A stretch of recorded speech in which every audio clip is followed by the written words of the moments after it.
Hello, everyone. Welcome back to the OneTalk Podcast here with your host, Ryan. And today I am honored to be joined by Lewis Huckstep.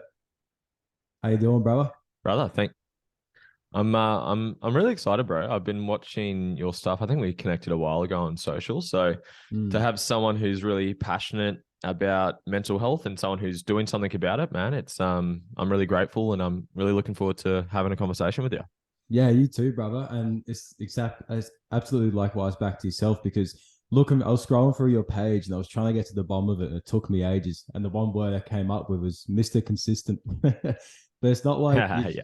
it's not like you're just consistent with the work. You're consistent with helping people. You're consistent putting that message out there so that you can add value to people's lives. And that's such a beautiful thing, man. Thank you, brother. I appreciate it. Yeah, so I'd love to jump into what started this whole journey if you want to offer value to the people in the world. I think it the things we go through generally do shape us into who we become. And I believe that we become the people that we needed when we were younger. So I guess what started the journey was, I guess, my upbringing, the way, I guess, the challenges and tribulations that I went through, and everyone's got their own version of it. And I've definitely got my version of it, but I really struggled, I guess, mentally and emotionally, hence why I've got into the mental health space. But I was really autistic. I got diagnosed with Asperger's. I really struggled with confidence. I didn't have a safe environment to regulate myself when I was younger. I had a very, just an environment where there wasn't that space of safety that I guess all children crave and need to be able to regulate and come back to neutral and to I stay present. So that was very much the upbringing, and that I guess that pain led me to look within, to get into self-development, to I guess look for the answers and the solutions, which one obviously allows me to help myself. I guess that was my very first client, is myself, and just learning how to regulate, learning to understand who I am, where my wounds are coming from, what my triggers are coming from, how to heal my triggers and my wounds. I've dived into the business world. I've had a nice business career so far. It's only 8 years in, but I've had a cool little journey so far. So I opened up 3 studios, fitness studios, so bricks and mortar studios, sold 2 of them. Still got 1 of them under management, but very much doing what I love from the coaching side of things, because that's what I've always been drawn towards. So I guess it started as, I guess, pain from me. I've had attempted suicides in my family from my siblings. I've had actual people taking their own life as well. I've had recommended medications for myself, and I'm very grateful my parents said no to that when I was younger. I've been through I guess the environment, and the pain of it has driven me to learn about it and to dive into it, and I guess eventually give it back to others. So I guess that's what started the journey. And the great thing about this story is that the message that you push on your social medias and the work that you do is saying that trauma can be a gift, and you can use these things rather to destroy you or to drive you. You got to make the decision on which way you're going to take it. And it seems like with yourself, definitely you've used that as a force to drive you to then not just give back to yourself and fill that cup up, but then also get that overflowing so it fills up other people's cups as well. Yeah, absolutely. It's I use that term, your trauma, or specifically your triggers, are your gifts, because just like not all broken bones, but a lot of bones, when you break them, they heal back stronger. And that's the same with your wounds. So if you've got a wound around your family, around your image, around your intelligence, around your weight, around your sexuality, once you heal that, it gives you strength. And you just look at majority of successful people that have their own story. Like you look at a Tony Robbins who had 4 or 5 different fathers. His mum used to beat his head against the wall until he bled, used to pour liquid soap down his throat until he threw up, because she just thought he was lying when he wasn't. And he shares a beautiful story when his family had no money, no food for Thanksgiving, and someone gifted him food, a stranger, and that's driven him to give back to hundreds of millions of people, of homeless people that he's fed this day. So the pain he went through drove him to be the man that he's proud to be today. Look at Oprah Winfrey. She's sexually assaulted half a dozen times. She gave birth to a stillborn child at the age of 14. Her mum was 14 when she gave birth to her. And again, it's driven her to be the incredible, influential woman that she is. And don't take it the extreme saying, oh, well, I can only be successful if I've been through things as extreme as that. That's not the case. But if you learn how to control your mind and master perceptions of allowing, not just saying it out loud, life is, I'm grateful, our life's happening for me, not to me. When you truly fucking believe it and you can learn how to see it, then your pain, the greater the pain, the greater the purpose. That's how I help clients discover their purpose. Everyone has multiple purposes in life, but your core purpose comes from your biggest pain. So when you can isolate that, identify that, heal through that, it gives you strength. And that's where you don't need a fucking coffee to wake up. That's where you don't need accountability or motivation to do work. Like, no one had to motivate you and me to be on this call right now, right? We wanted to literally. be here. Yeah. We're inspired to be here because we've both been through our version of pain or our version of voids or our version of trauma, which this podcast or this work is meaningful to us at some level. And that's why we're doing it. So it's it's absolutely, once you can learn how to identify it, how to control your perception and control the meaning you give it. I've got a book. I keep this on my desk just to remind me when I'm complaining about life. It's Man's Search for Meaning. Viktor Frankl went through a concentration camp in World War II. His brother, father, mother, sister, all killed in a concentration camp. He went through it for 3 years. So one piece of bread to eat for 3 days. Someone drops dead next to you. You keep walking. He comes out the other side with inspiration and gratitude to give back to the world. How the fuck does someone do that? You control what it means to you. So yeah, once you can heal through it, it definitely is your greatest gift. Yeah, I want to touch on two things from that. The first one would be with the labels that were put on you growing up. How did you find yourself transforming out of those labels if you took that on like on a deep level? It's harder when you because you don't know what you don't know. Like when you're like, especially, I think it's ages 1 to 7 is when, I don't know the percentage, but you're the most moldable in terms of your beliefs and I think it's your core beliefs around how the world works is between ages 1 to 7. Brainwave state. Yeah. It's not a rabbit hole I've driven down too much. So I just understand first 7 years are most crucial. And then obviously we're always evolving. Our mind can always rewire itself. You can teach old dogs new tricks. So that is true. But I guess it's like it's a quote that I don't remember who originates it, but I know Alex Hormozi shares a lot. It's we challenge all our beliefs except for the beliefs we truly believe. Those ones we never think to challenge. So when you're told something at such a young age and you don't understand any better, you haven't developed your beliefs of how to make decisions, how to challenge things, how to question, how to develop your own mind. It's like if you get told Santa's real, he's real. If you get told the Easter Bunny's real, it's real. So when you get told that you have this is who you are, these are your limitations, and this is the life that you're going to have, when you're that old, you don't understand it. And I guess not until diving into the self journey and the self-healing journey at the age of 18, I didn't understand it. I just thought that's who I was. I adopted the belief that I am socially awkward. I adopted the belief that I'm a bad speller. I adopted the belief that I'm anxious. I believe it. And something that really hit me when I went to a event only this year, actually, it was a new event that I went to, is you always confirm your beliefs. And if you just sit with that a little bit, if you believe you're right and you believe you're wrong, you're right. Or you believe you can and you can believe you can't, you're right. So whatever belief you have about yourself, you will make it true. If you believe you don't deserve it, you will find ways to believe that. You will confirm that. If you believe that you're a loser, then you will confirm that. If you believe that life is abundant and full of opportunities, you will confirm that. So just being able to answer the question, back then, I just subscribed to it because I would have been 7, 8, 9 years old when I got, they took me, I'm from Norfolk Island, which is a small island between Australia and New Zealand. I had some challenges growing up. My parents thought there was something wrong with me. So they flew me to Australia and literally got me tested. I don't know how they tested me, but they took me through these X amount of exercises and they came to the conclusion that I am autistic. I have Asperger's. You are XYZ. This is how you're going to be. And when you're that young, like I can't remember any of it, to be honest with you, but when you're that young, again, you take them on without really any question. You're like, okay, fair enough. That's who I am right now. So it wasn't until learning the work, learning self-development, learning how to challenge beliefs, learning how to rewire beliefs that I ended up challenging it. But yeah, it was me for the first, 18 years of my life. Yeah. And that's a journey within itself because it gets embodied into your subconscious.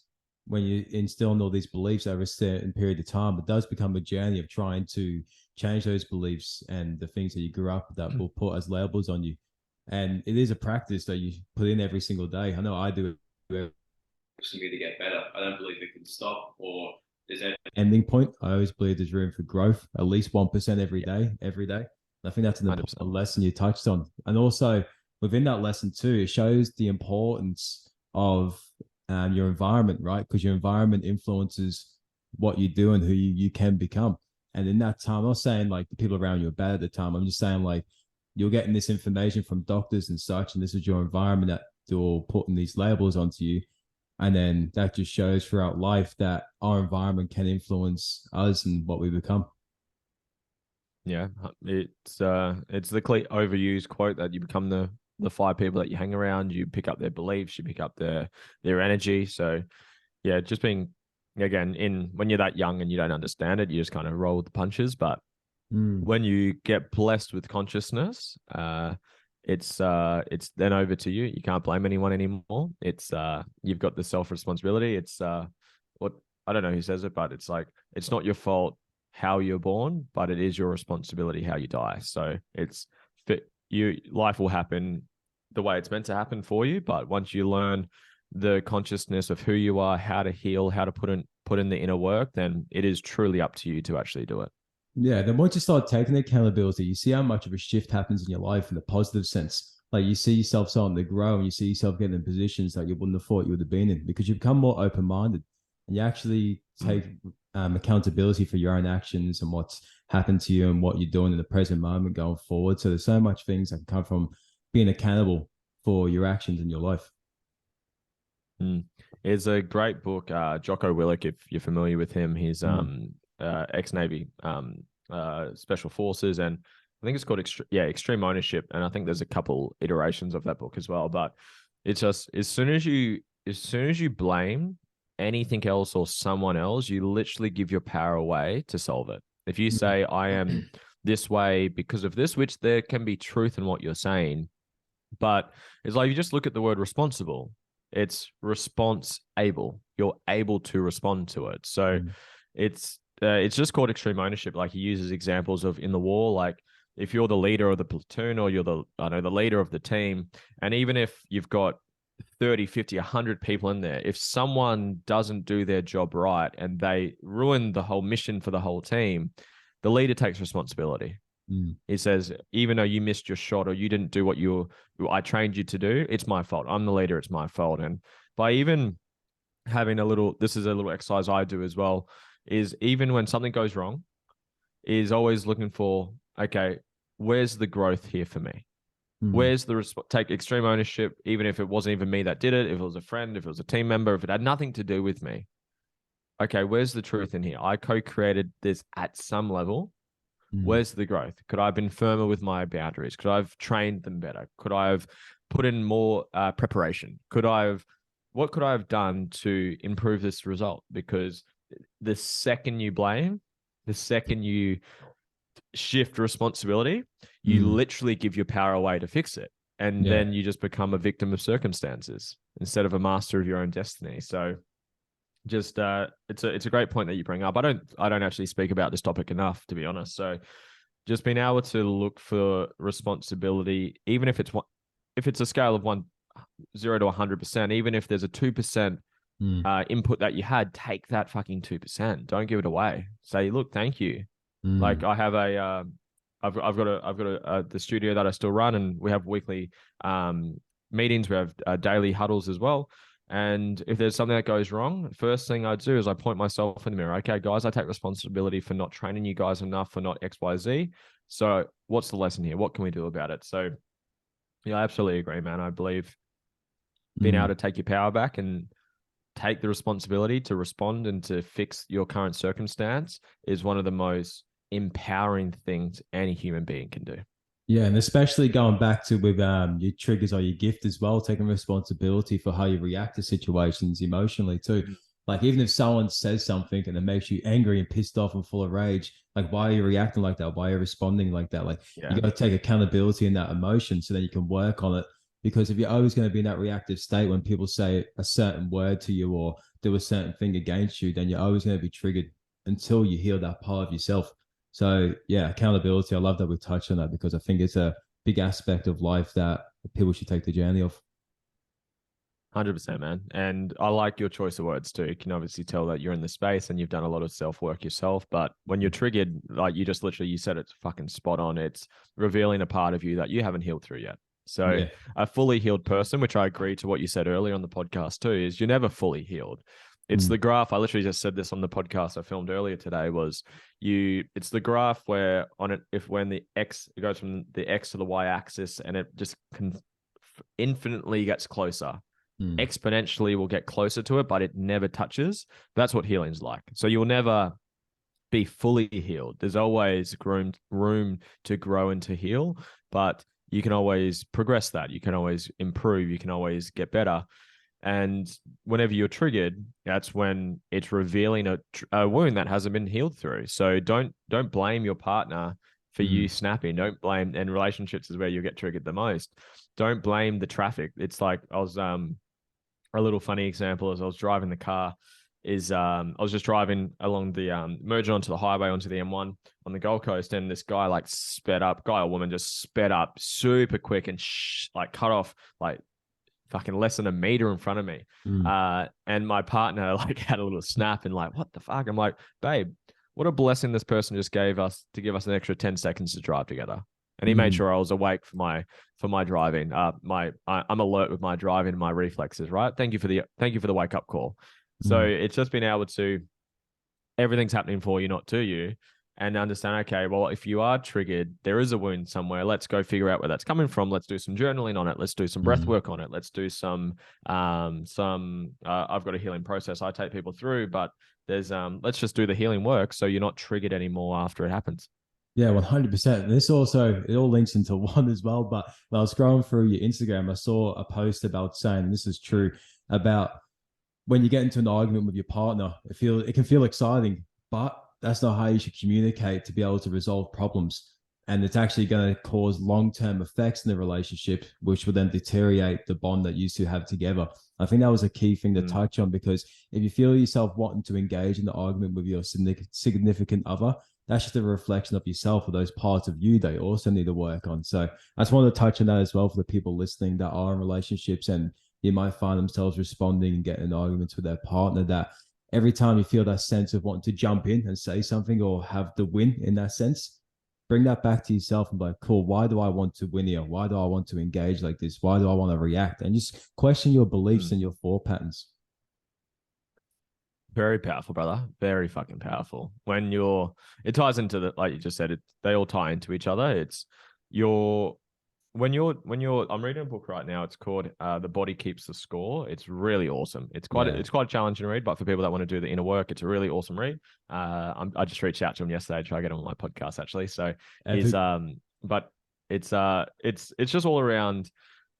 It's around traumas, around wounds. And a big thing that I've learned from this one, but also another couple of books that I can recommend, is when you are triggered, you literally regress. So say you're 7 years old and your parents do something that really hurts you. So trauma comes from a feeling of overwhelming emotion, where you feel an overwhelming sense of threat or overwhelming sense of powerlessness to protect yourself. And obviously when you're younger, you've got less ability to protect yourself. So that's where a lot of wounds can happen more when you're younger, because if you lose your parents in the supermarket, that can be traumatic for a fucking 5-year-old, versus that happens now, it's probably not going to be too much of a big deal, right? So yeah. When you then, so say for example, say your dad looks like myself. Say he looks very similar to me, talks like me, sounds like me, and he hurt you when you were younger and it was very traumatic. He might have smacked you, he might have abused you, he might have abandoned you.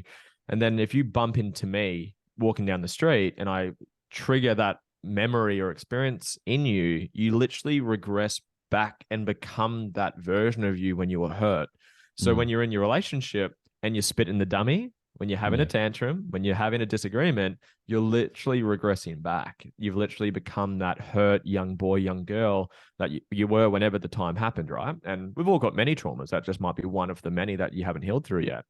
So again, just like you said, just being able to put awareness on it. And we it can be challenging, guys, and just for everyone listening, like I'm not fucking perfect either. Like me and my partner still have open conversations, as I like to frame it, is when we take each other into each other's wounds, but we're very much at a point where like it might last now 5 minutes rather than fucking 5 hours, an argument where we can like really hold each other accountable. And not, that's probably not the word, it is the word to use, but in the time it's happening, when you do get taken into your wounds. So say today your partner says something that really triggers you from your childhood or from your past relationship or from something that you haven't healed through yet.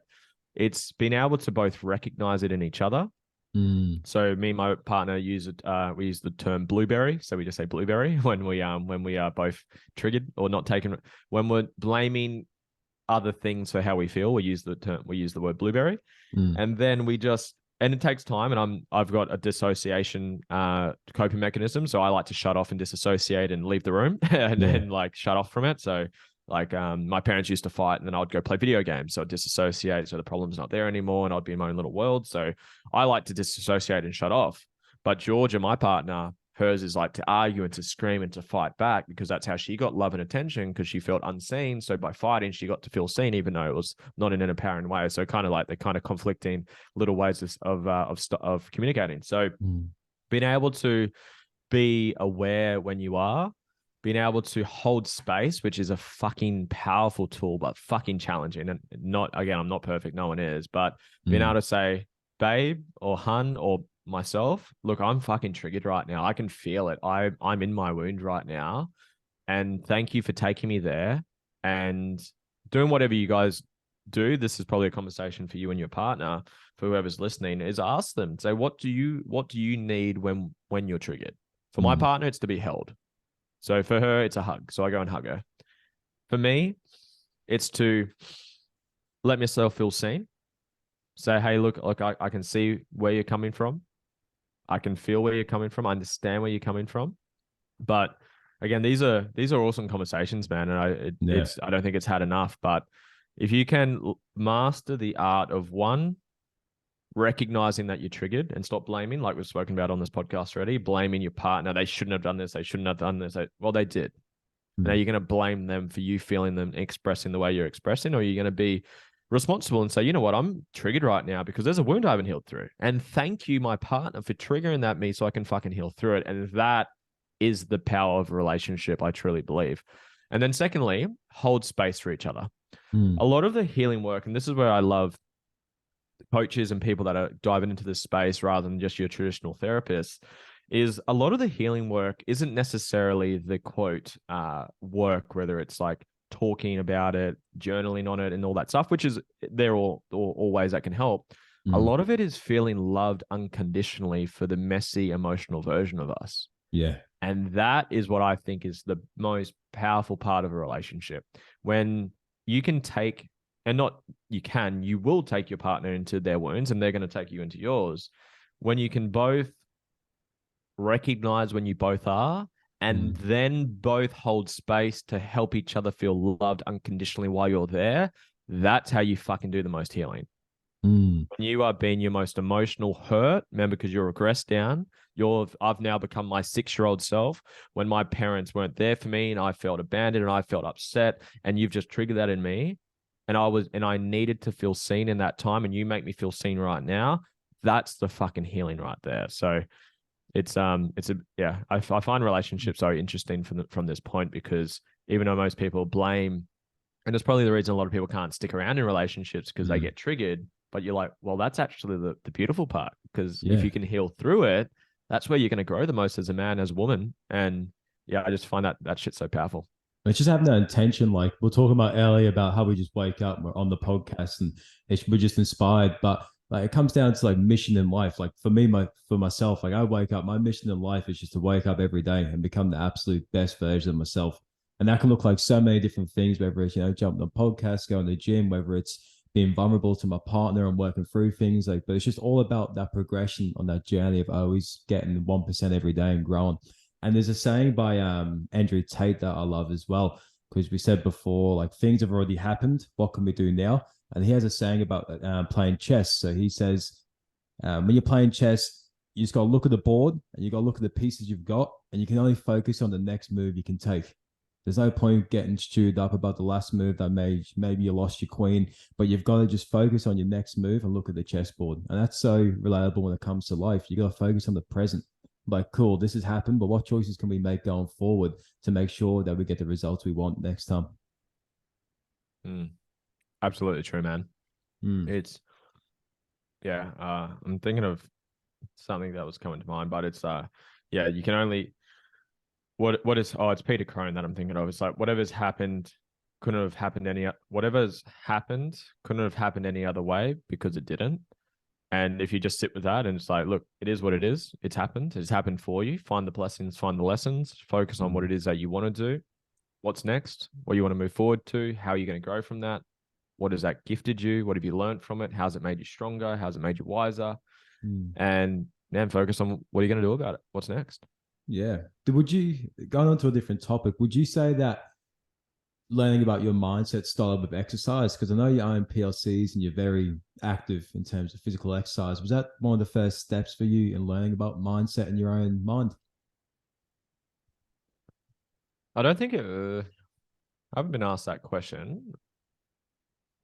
I've always been fit and healthy. Like I've always been sporty, always whether it's rugby league or it's was a big thing for me. Touch football, surf lifesaving, tennis, love tennis. So I probably didn't make the link back then. I believe it's a piece of the puzzle. It's like being healthy. Like some people do the opposite and all they do is train. And they don't look after their mental health, and vice versa. Some people are so fucking book smart and they read all the spirituality shit in the world, but they don't look after their body, their vessel as well. So I believe in the mind-body connection. I believe they both influence each other. I didn't consciously do it for that reason. I did it for love and validation. It was how I got love from my dad, because when I performed well at sport, I would get love and connection through him. So it was very much it was a way for me to make friends, because I had a lot of pain around making friends growing up. So sports for me wasn't a mental health thing. It was more of an enjoyment. I really enjoyed it. And it helped me make friends, helped me connect with my dad. So it wasn't a conscious mental health piece. Going through the fitness industry, as you mentioned, like I was in the fitness industry for 8 years. I still technically am. I just don't work in it. But it's just a piece of the puzzle, because when you move your body, there's 3 ways to influence how you feel in any given moment. It's your physiology, your focus, and your language. And the fastest way you can change that is your physiology. Just by pushing your chest up, taking a big fucking deep breath in, going and doing some exercise, it literally changes the chemicals in your body. You feel strong, you feel alive, you feel confident, you feel like everything. So, and it's the one that you can do right now. You can, whoever's listening, fucking get up and go for a run, jump on the ground, do 10 push-ups. Like you can literally do it right now. So I guess as I've dove into, helping people specifically mentally and emotionally, it's probably become more important to me. Ironically, like since I've left the industry, I look after my health more, which is quite funny. So, but it's, definitely wasn't a conscious decision, but now going into it, like if you can just literally like, cause this hit me as well when I heard it, is you don't see the world as it is. You see the world as you are. So if you are really sad and really depressed and really just down, that's what you're going to see. You're going to see victim. You're going to see pain. You're going to see challenges, tribulations, versus you're positive, you're grateful, you're enthusiastic. You're going to see opportunities. You're going to see things that you can improve on. You're going to see things that you can do to move your life forward. So, and the fastest way you can change that is exercise. So definitely having exercise in your regimen is a huge piece of the puzzle for me. I've got 4 steps to mental health. It's live to your values, which is your most important one. For me, health is second. So train consistently and eat well. So less processed as possible, organic as possible, etc. Third is do the healing work, heal those traumas, because you've got trauma, traumatic reactions, and triggers. So if you've got, I just said this on the podcast I just filmed, if you've got 10 wounds versus someone who has 100 wounds, the person that has 100 wounds is going to get triggered more. Their ego is going to be more present, and they're going to be less authentic. So always be healing, always be understanding where your triggers are and heal through them. And fourth is environment, which you mentioned before, which is you pick up people's energy. If you're hanging around depressed people, you're probably going to be depressed. So it's if you just do those 4 things, so health is in there. I believe some people ironically, I've seen people who actually use health as a escapism from their wounds, which is quite interesting. I've got a client at the moment actually that's at the gym, and I've had some sort of like, I'll see her at the gym. I'll have a little coaching session as I see her just around the gym, and man, she trains sometimes 3 to 4 times a day. And I was like, I said, hey, look, I won't use a name. I'll use the name. I'll use Jane as a name. I'll say, hey, Jane, like, why do you train so much? Like, you were here this morning. I trained with you, and you're back here this afternoon. What are you doing here? She's like, oh, my partner just snapped at me, and I don't want to be home. I'm like, fuck, really? Okay. So it's become like, this is painful. I'm going to go train to get away from it, which is it's better than smoking a cigarette. Like, good coping mechanism, but it's like, what's the fuel behind it? That's always what I look for. What's the fuel behind you going to the gym? What's the fuel behind you working? Like, you've probably experienced yourself, and you've probably seen friends and family who they work all the fucking time. They feel guilty switching off because they're fueled by the wrong reasons. They don't. Yeah. Anyway, so yeah, health is a piece of the puzzle. Some people neglect it. Some people actually use it as an escapism, but it's definitely a piece of the puzzle. Have a strong body, have a strong mind. They're both interlinked. The fastest way you can change how you feel is to exercise. So you go if you just right now, shoulders back, chest up, chin up, and take fucking huge, deep breaths in.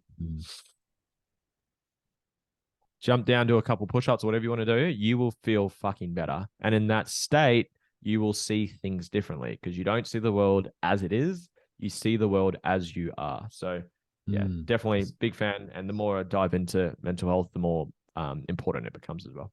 Yeah, definitely. And it's all about who you are. That's amazing, bro, because like you can change that. And once I realized how state of my emotional state, my whole life changed. Like you said, like your physiology, pin your shoulders back, chin up, deep breaths, do push-ups. Honest, I do that every time before I start a podcast, even when I'm just recording the video for content, because I like to get in my full, more so masculine and more excitement when I'm starting to push a message and speaking to people. And literally, I drop down, do 10 push-ups, take some long, deep breaths, and I feel psyched there. And back in the past, I never knew that as a thing that I could tap into. I just thought, oh, I'm depressed. This is the way I am. But I've realized that depression isn't something, this is my opinion, it might be a bit controversial, but I don't see depression as something that is just magically spelled on you and you can't defeat it. You know, like I feel like it's your environment or your situation or your life that's depressing you. And all you have to do is just change your environment and then change your state, and then you won't be depressed. Like, because I used to be addicted to drugs, if you don't know. Then when I got sober from drugs, I was super depressed. But then I realized that my life was shit, and that's why I was depressed. So what did I do? I made my life better. And then guess what? I wasn't depressed. And it's just taking that journey of just waking up and just trying to put that work within yourself and understand yourself, because the most important relationship we can have in life is the one with who we are. That's powerful, bro. And congratulations for coming through your journey. And that's probably why you're so passionate about this, right?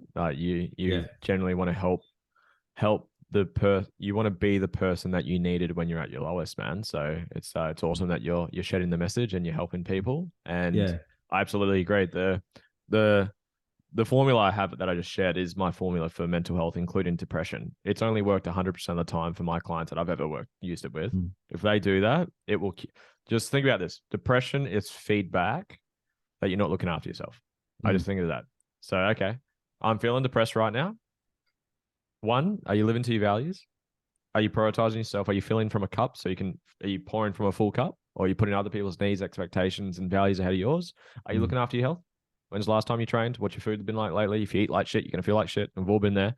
Big fucking, big disgusting pizza or burger or whatever. And then feels good for as you eat it. And then afterwards, you just feel fucking sluggish, slow, gross. Have you done the healing work?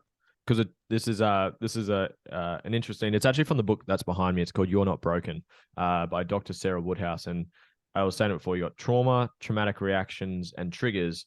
So if you've got a wound, and again, you regress back. So say we're 5 years old, something really painful happens, etc., and then your reaction is depression. So some people go drink alcohol, some people scroll on social media, some people it's porn, some people it's disassociation, some people it's shopping, some people you've got your coping mechanism essentially. Some people's it's depression. So their coping mechanism is to get depressed because that might stop mum and dad fighting. So I've watched interventions and in coaching sessions where like children will do self-harm to themselves to stop mum and dad from fighting. That's fucking interesting. I'm like, wow. Yeah. So you've got those three parts. So you might have a trauma, which when triggered, your reaction is depression. So then when you're getting triggered every fucking day, you're feeling depressed every day. So that's why, again, healing is such a big part of it. And then the environment, which you've mentioned a couple of times as well, is just be so selfish about who you allow into your life. The most expensive currency you have is your energy and your time. Yeah. So invest that shit wisely. Like if I wasn't inspired by yourself to be on here, I wouldn't be on here. I wouldn't be inspired. Like I get invited to fucking birthdays and parties quite frequently. I say no to probably 80% of them. It's just like, is this going to help me fulfill my mission in life? Is this going to help me fulfill my vision in life? Is this going to add or take away from my life? And obviously there's a line here, guys. It's not like, okay, you're never going to see your family again because they drain you. There's truth in what I said though, because some people don't do that. But yeah, just be so conscious of where you're investing your life, where you're investing your energy, where you're investing your time, because all of that equals your mental health. All of that equals your quality of life. All of that equals the way that you feel every single day. And it's knowing when to say yes and no, because I feel like if you're always saying yes, you're disrespecting yourself. If you're always saying no, you're disrespecting yourself. So there's knowing the fine line of what is actually going to add value and what's going to serve me. And that can be anything. It can be enjoying the time, having fun. It can be valuable in terms of information, education, but it's just like not obviously being too robotic with it, but just understand yourself to a point when you know something is good to go into and when something's good just to step back and be like, cool, I can't be in this space right now. Yeah, and you've clearly done a lot of work in this, man. I love the way that I love a lot of the points that you're making here on this podcast. It's I asked the question I just asked then, is this going to move me towards my mission? Is this going to move me towards my vision? Am I inspired to do this? That's a good question I asked myself. It's like I pull everyone up in my life that I ever meet on this is whenever you use words like I need to, I have to, I've ought to, I should, I must, etc. Whenever you're using words like that, you're literally putting other people's values ahead of yours. It's like, oh, I have to go to the gym. You don't have to. Yeah. Stay home and smoke a joint if you want to. But so what is it? Why do you want to? Why would you love to do it? And this ties into motivation, to inspiration, to following your purpose, etc. is whenever you're literally saying, I need to, I have to, I should, etc., is you're putting someone else's values ahead of your own. So whenever like my partner's like, oh, I have to go run today. She's working on her running capacity. I said, do you have to or do you want to? No, I do want to. I want to work on this. Beautiful. And just that energetic shift is so different. Like needy energy. We all had that sort of needy person in our life or at school where they're very needy of being around people. That shit's repelling. Yeah. And you're literally repelling that because the thing that you think you need avoids you, runs away from you. You're needy of it, so it's avoiding you. So being able to just guys changing your language, like I don't need to, I don't have to, I want to. Even further, I'd love to. I'd love to fucking go have a cold shower. I'd love to jump in that ice bath. I'd love to do some work today to push myself to become a better man, a better woman, a better fucking parent, whatever it may be. So you just, that's something that I like to pull people up on as well. That's great because you basically reframe your subconscious mind. So it runs 90 to 95% of your life. And if you reframe it to a model that's going to suit you and your goals and then implement that every single day, it's only going to progress you. And like you said, like language becomes your thoughts become your beliefs becomes your identity and so on. So if you start with your language as the first pillar to reframe your subconscious, you're going to see so much growth. And like you said, I want to rather than I have to. Because when I first got sober, I used to always tell myself I have to go to the gym. I need to go to the gym so I'm not depressed. So I wouldn't go to the gym for 3 days. And guess what? I felt fucking depressed. But once I started reframing it, I'll take like a week off gym if I got injured. And I'll be like, oh, I don't feel depressed. I wonder why that is. And that's because I put in the work to start changing my language, which then became like a ripple effect for all the other things in my life. So I'm very glad you touched on language there and the importance of it.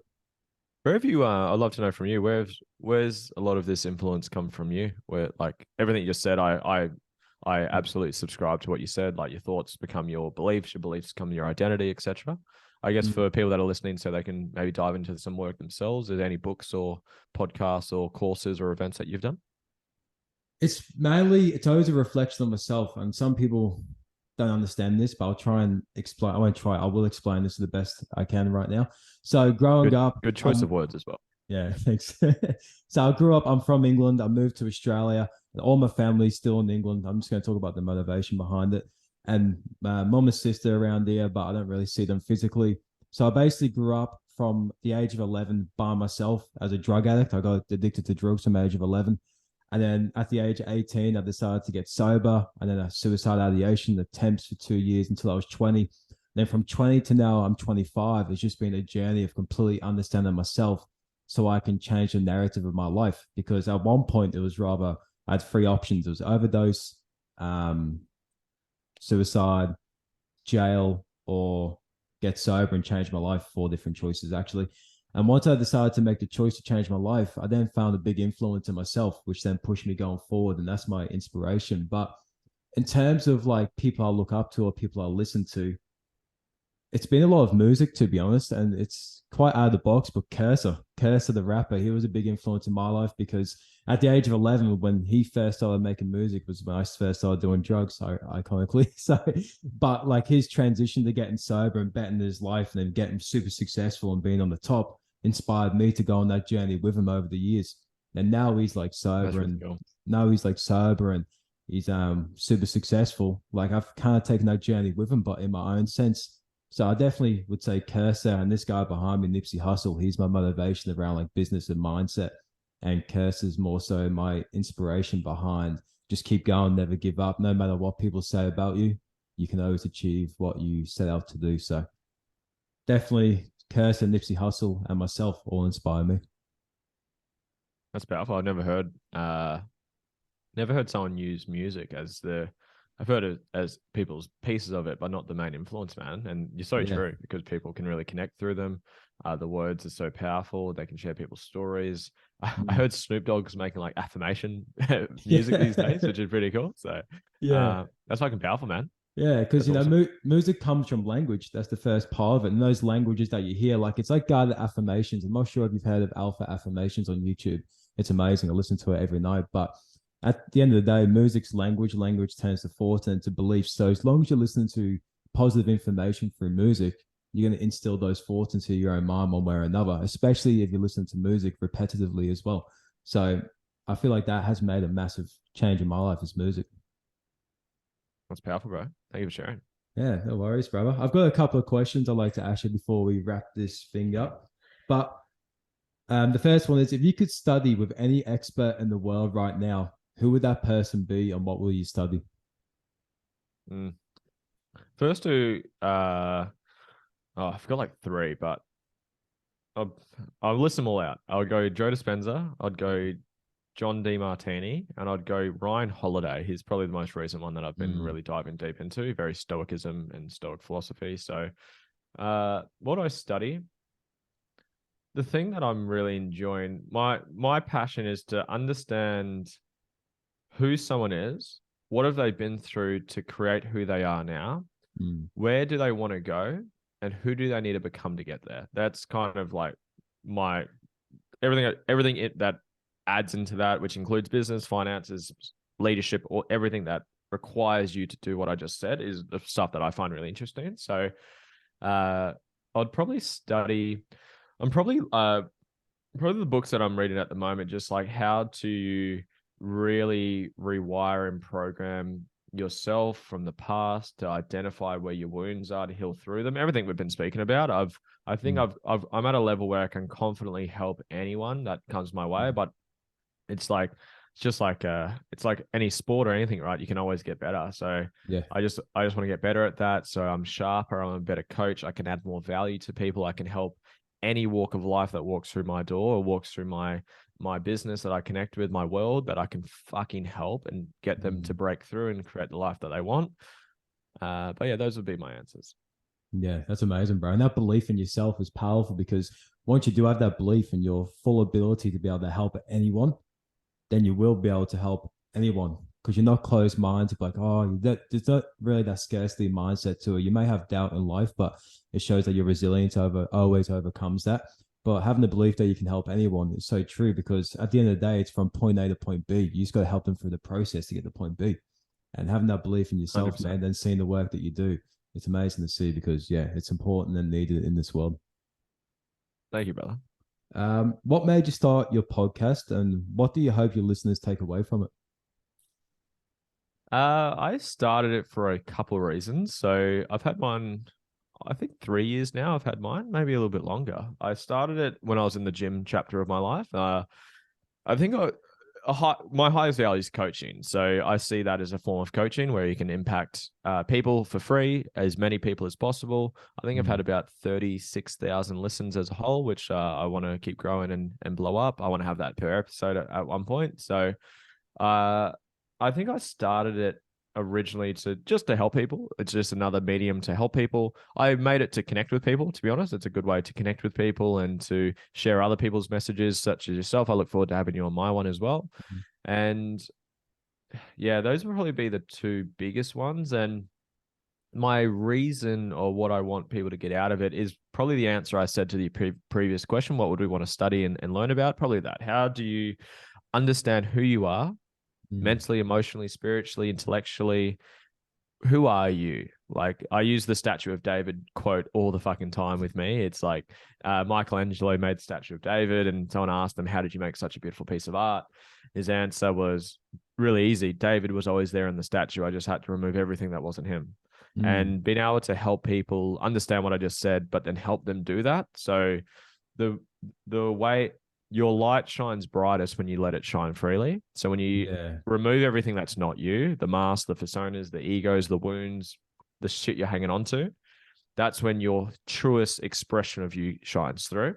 So being able to help people do that, which obviously entails a lot of stuff we're talking about: healing, letting go, mental, limiting beliefs, ego, all that stuff. But then also get clear on the second phase. So I believe number one, this is kind of the phases I go through, is understand who someone is. What are their values? What's their purpose? What's their mission? What's their vision? How do you master your mind and emotions, which is very much from the past? So limiting beliefs, ego, all of the Statue of David that isn't you. So remove everything that's not you and really wire yourself for success and where you want to go.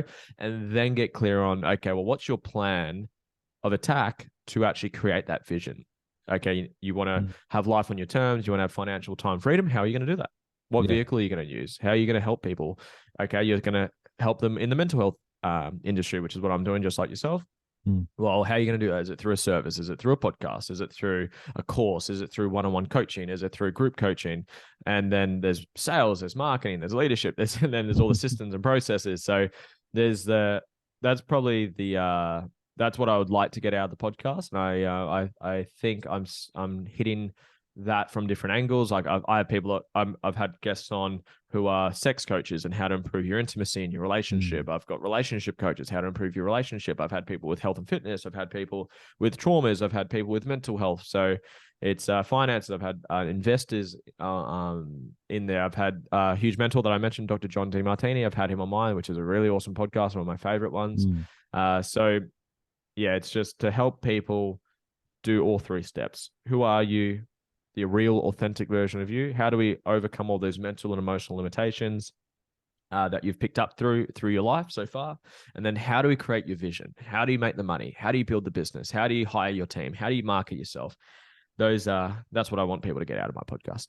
One other thing that people can get out of this podcast that we're recording right now is how aware you are of why you are doing the things that you are doing, which is an important lesson for within itself, because you have a true understanding of the things that you're doing and why you're doing it. It's not just like, I don't know, it's just I'm doing it just because.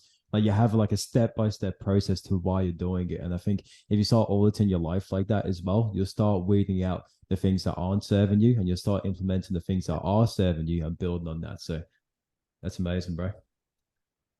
Thank you, man. Just 2 cents on that is, I've had people ask me, I get it quite frequently. It's like, what should I do? And it's like, it's not my job to tell you what you should do. It's what's the vision for your life, and then what's going to help you get that. And it just becomes a decision-making framework. Okay. Is going out and partying with the boys and getting on it going to help you fulfill your vision? No. So don't do it. Yeah. Oh, but and then there might be a limiting belief. Oh, but I want to be loved. I want to be accepted. Okay, well, can't you attract other people that love you for who you are? Mm. If they only love you because you're going out with them, does that mean your love is conditional to them doing what they're trying to influence you to do? Yeah. What if they just loved you? Like, so it's get clear on what you want, and then everything becomes you just weigh it up against that. Okay, here's my vision. I want to be financially, physically, spiritually, family, relationship, success, and whatever that looks like to you. Then everything that shows up, like this podcast, like, is this podcast going to help me fulfill my vision? Fuck yeah. I want to connect with an incredible human like you. I'm going to be able to reach your audience, impact some value, hopefully as well. And it's going to help me move towards my vision. If someone, hey, you want to come out and get on the drink tonight? Okay, is that going to help me fulfill my vision? Probably not. Yeah. I'm going to feel fucking shit the next day. I'm going to spend money that I don't necessarily want to spend on that. It's time away that I could be doing other things. So it's like, no, I don't want to. So that's it's one of the most powerful things you can do. You get clear on who you are, where you're going, and then it just allows you to say no to things and yes to things, like you mentioned earlier, because you know where you're heading. That's true. It becomes a decision-making process with full accountability and just realizing, is this going to be helpful or harmful? And just making the decision. Yeah. My 100%. final question for you, man, is if you could have dinner with 4 people dead or alive, who's sitting at that table with you?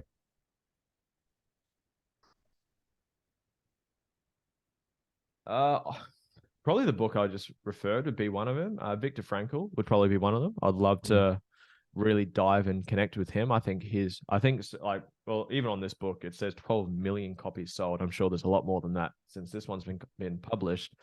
He would be awesome. I've been doing a lot of Marcus Aurelius stuff lately, so I would definitely love to have him there at the dinner table. Tony Robbins would probably be there. I've studied him and researched him for so long, so he'd probably be there. He'd probably bring the energy as well. Yeah.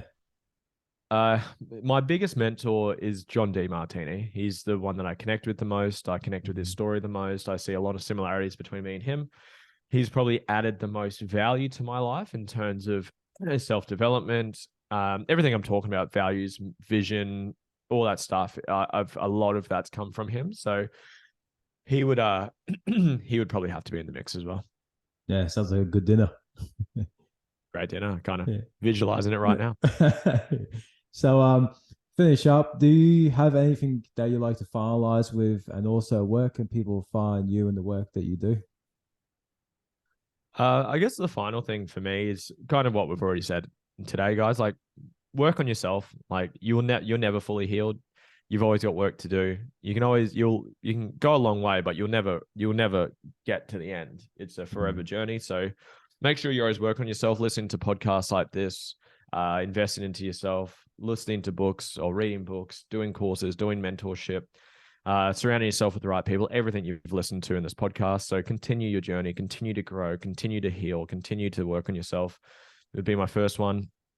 And if you guys want to connect with me, Lewis Huckstep on any platform. Instagram is probably my most active one. I do post a fair bit on TikTok and Twitter and all that stuff. But in terms of getting back to people with messages, Instagram is definitely number one. I do have some free services. I've got a podcast. I've got an online mastermind. I do weekend events as well. That's probably my favorite thing to do. That definitely is my favorite thing to do, is my weekend events where we go deep into everything we just spoke about. But that's only for the right people. So if that's something that inspires you, I'd love to connect. But just keep listening to this podcast. I'm sure you're getting great value from it. And man, thank you for having me on the podcast today.